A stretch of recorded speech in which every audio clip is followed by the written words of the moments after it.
ഏകദേശം കാര്യം പിടികിട്ടിക്കാണല്ലോ. എൻ്റെ മൂന്നാമത്തെ മോൻ്റെ 7th ബർത്ത്ഡേ ആയിരുന്നു കഴിഞ്ഞ ദിവസം. അപ്പോൾ അതിൻ്റെ കേക്ക് മുറിക്കലും കാര്യങ്ങളായിരുന്നു.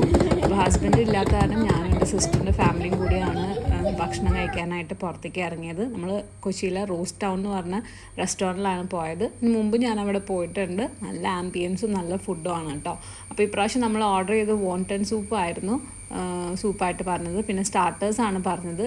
കൊറിയൻ സ്പൈസി വിങ്സും അതുപോലെ തന്നെ ചിക്കൻ ടെൻഡേഴ്സും ആണ് നമ്മൾ ഓർഡർ ചെയ്തത്. അതെല്ലാം പിള്ളേർ നന്നായിട്ട്, പിന്നെ ഈ ഡിഷിൻ്റെ പേര് എനിക്ക് ഓർമ്മയില്ല കേട്ടോ. അതും നല്ലതായിരുന്നു. ബ്രോക്കോളിയും ചിക്കൻ എല്ലാം കൂടെ ഒരു നല്ല കോമ്പിനേഷനായിട്ടുള്ളൊരു ഡിഷായിരുന്നു. പിന്നെ കോൾഡ് കോഫി ഓർഡർ ചെയ്തു. അങ്ങനെ അതെല്ലാം കഴിഞ്ഞ് ഭക്ഷണം കഴിച്ച് ഞങ്ങൾ താഴെ ഇറങ്ങിയപ്പോഴാണ് ഹെയ്സിൽ മോൾക്ക് ഗിഫ്റ്റ് കൊടുത്തത്. പിന്നെ അവിടെ സ്നേഹപ്രകടനങ്ങളും കെട്ടിപ്പിടിക്കലെല്ലാം കഴിഞ്ഞ് യാത്രയൊക്കെ പറഞ്ഞ് ഞങ്ങൾ പുറത്തേക്ക് ഇറങ്ങി. പിന്നെ നമ്മൾ വീട്ടിൽ പോയിട്ട് ഈ ഗിഫ്റ്റൊക്കെ അൺപാക്ക് ചെയ്യണ തിരക്കിലായി. അങ്ങനെ നന്നായിട്ട് ആഘോഷിച്ചു.